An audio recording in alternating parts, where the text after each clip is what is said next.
नमस्कार साथियों और प्रिय विद्यार्थियों। आज का हमारा टॉपिक है कक्षा 11 से अध्याय क्रमांक 12 ऊष्मागतिकी और इसका अभ्यास क्रमांक 5।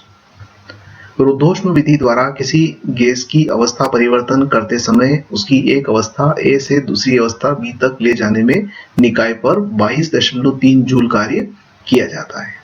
अब देखिएगा कि यहाँ निकाय पर कार्य किया जा रहा है, तो माना कि निकाय पर किया गया कार्य हम डेल डब्ल्यू से प्रकट कर दें, तो डेल डब्ल्यू का मान है -22.3 जूल।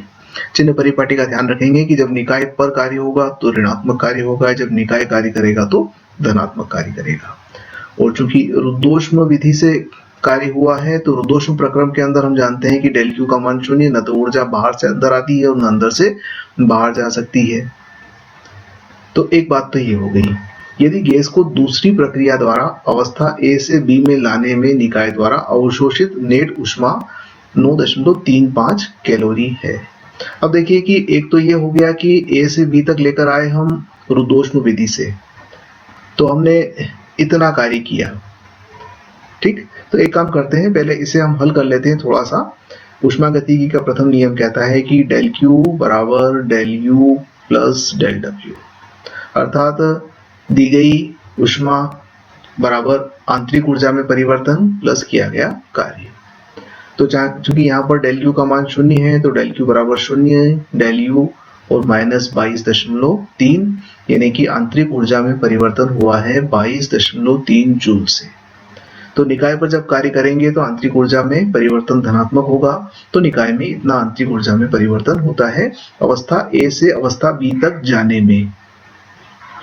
अब अपन इसके दूसरे पार्ट को देखते हैं कि यदि गैस को दूसरी प्रक्रिया के द्वारा ए से बी तक लाते हैं, अब रुद्धोष्म बात भूल जाइए, अब दूसरी प्रक्रिया द्वारा ए से बी तक लाते हैं तो नेट ऊष्मा 9.35 कैलोरी अवशोषित होती है। तो कुल मिलाकर डेल क्यू डैश से अगर प्रकट करें तो डेल क्यू डैश का मान है 9.35 कैलोरी, यानी कि डेल क्यू डैश आप लिख सकते हैं 9.35 गुणित 4.19, तो ये आंसर हो जाएगा जूल में। तो डेल क्यू डैश का मान हमें प्राप्त हो जाता है 39.18 जूल। इसका मतलब ए से बी तक लाने में निकाय को इतनी जूल ऊर्जा हमें देना पड़ेगी। अब आप देखिए कि इसमें से इतनी जूल ऊर्जा तो निकाय क्या करेगा, अपने आंतरिक ऊर्जा में परिवर्तन करने में खर्च करेगा, जैसा कि हम ऊपर वाले पार्ट में देख चुके हैं। तो बाकी जो होगा वो क्या होगा, कार्य के रूप में व्यय होगी। तो बाद के प्रक्रम में निकाय द्वारा किया गया नेट कार्य कितना है, यानी कि अब इस विधि से जब हम ए से बी तक जाएंगे तो हमें कुल कितना कार्य करना पड़ेगा, माना कि डेल डब्ल्यू डैश कार्य करना पड़ेगा, तो हमें इसकी गणना करनी है। तो यहाँ देखिए, अब वापिस से ऊष्मागतिकी का प्रथम नियम लगाते हैं, तो डेल क्यू डैश बराबर del U plus del W dash. चूंकि अवस्था ए से बी तक जाना है तो आंतरिक ऊर्जा में परिवर्तन हम चाहे किसी भी तरीके से जाएंगे उतना ही होगा। तो अब यहाँ पर हम डेल डब्ल्यू डैश का मान निकाल लेते हैं, तो डेल डब्ल्यू डैश बराबर हो जाएगा डेल क्यू डैश 39.18 और -22.3। तो इसको हल करके और हम निकालेंगे तो डेल डब्ल्यू डैश यानी कि जो कार्य होगा उसका मान आ जाएगा 16.88 जूल। ये हमारा उत्तर है अभ्यास क्रमांक 5 का। अब आइए हम लोग अभ्यास क्रमांक 6 देख लेते हैं। इसमें 4 प्रश्न दिए गए हैं हमको। समान धारिता वाले 2 सिलेंडर ए तथा बी एक दूसरे से स्टॉप कॉक के द्वारा जुड़े हैं।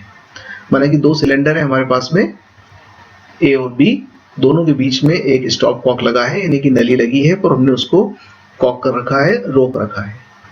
ए में मानक ताप व दाब पर गैस भरी है। सिलेंडर ए के अंदर एक गैस भरी है मानक ताप और दाब के ऊपर, जबकि बी पूर्णतः निर्वातित है। बी पूरी तरह से खाली है, उसके अंदर कोई गैस नहीं है, निर्वात पैदा किया हुआ है। स्टॉप कॉक यकायक खोल दी जाती है। हम दोनों का संबंध एकदम से जोड़ देते हैं। तो निम्नलिखित का उत्तर दीजिए। प्रश्न मैं सोचता हूँ आप लोगों को समझ में आ रहा होगा कि 2 सिलेंडर हैं, दोनों एक दूसरे से नली के द्वारा जुड़े हुए हैं। हमने बीच में से नली को बंद किया हुआ है, ए के अंदर गैस भरी है, बी पूरी तरह से निर्वातित है। अब क्या किया कि हमने जो बीच में हमने उसको लॉक करके रखा था उसको हटा दिया, तो जैसे ही हटाएंगे तो क्या होगा, ए की गैस बी के साथ साझा होगी, यानी कि ए में से गैस विस्तृत होकर बी में जाएगी और दोनों सिलेंडरों में गैस हो जाएगी। तो पहला प्रश्न है कि सिलेंडर ए तथा बी के अंतिम दाब क्या होंगे। तो देखिए, समान आयतन के सिलेंडर में एक भरा हुआ है तथा दूसरा खाली है। स्टॉप कॉक को खोलने पर एक सिलेंडर से गैस दूसरे सिलेंडर में विस्तृत होगी, एक सिलेंडर की गैस दूसरे सिलेंडर में जाएगी जब तक कि दोनों के दाब समान नहीं हो जाते। गैस का विसरण कब तक होगा, जब तक कि दाब का मान समान नहीं हो जाता। और बॉयल का नियम कहता है कि आयतन दोगुना होने पर दाब का मान आधा हो जाएगा। तो देखिए, दो सिलेंडर थे, दोनों के धारिताएं समान थी, यानी कि दोनों के आयतन समान थे। तो अब आयतन, एक का आयतन और बी का आयतन दोनों मिलकर आयतन हो गया दोगुना, तो दाब का मान क्या हो जाएगा, आधा रह जाएगा, क्योंकि P समानुपाती 1/V होता है। तो इस प्रकार से यदि प्रारंभिक दाब 1 वायुमंडलीय दाब है तो अंतिम दाब क्या होगा, 0.5 वायुमंडलीय दाब होगा।